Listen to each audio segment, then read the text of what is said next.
ஏ ரொம்ப முக்கியமான நாள். இந்த அரசாங்கமாக இருக்கட்டும், இந்த நாடாக இருக்கட்டும், நமக்காக கொடுத்துருக்க மிகப்பெரிய உரிமை, கடமை. நான் ஓட்டு போடுறதுனால என்னமா மாறிடும்? எதுவும் மாறப்போகிறதில்ல. கொள்ளடிக்கிறோம், கொள்ளதான் அடிக்க போகிறோம். நம்மளை நாசம் பண்ணுறோம், நாசம் பண்ணிகிட்டே தான் இருக்க போகிறோம்.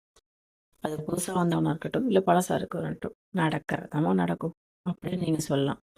ஆனால் ஓட்டு போட்டால் என்ன மாறப்போகுதுன்னு கேட்கறத விட, என் ஓட்டுனால ஏதாவது ஒன்று மாறும்னு நம்பி தயவு செஞ்சு ஓட்டு போடுங்க.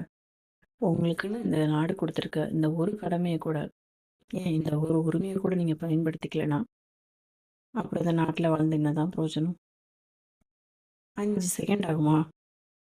சல்லுன்னு போய் ஒரு வாட்டி போட்டு வந்துருங்களேன். இது உங்களோட கடமை மட்டும் இல்லை, உங்களோட உரிமை. நம்மளில் பல பேர் அதை கரெக்டாக பண்ணாதனால தான் அதை பல பேர் மிஸ்யூஸ் பண்ணி வேஸ்ட் ஆக்கிட்டு இருக்காங்க. தயவு செஞ்சு உங்களுக்கு பிடிக்குதோ பிடிக்கலையோ யாருக்காவது ஒருத்தவங்களுக்கு ஓட்டு போட்டு வந்துடுங்க. நீங்கள் இவங்களுக்கு தான் ஓட்டு போடணும் நான் எந்த கட்டாயமோ ஐடியாவோ கொடுக்க போகிறதில்ல.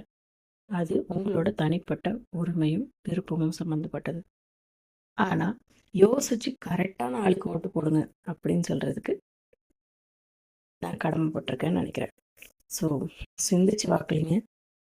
திரும்பி 5 வருஷம் கழிச்சு தான் இந்த உரிமை உங்களுக்கு கிடைக்கும்.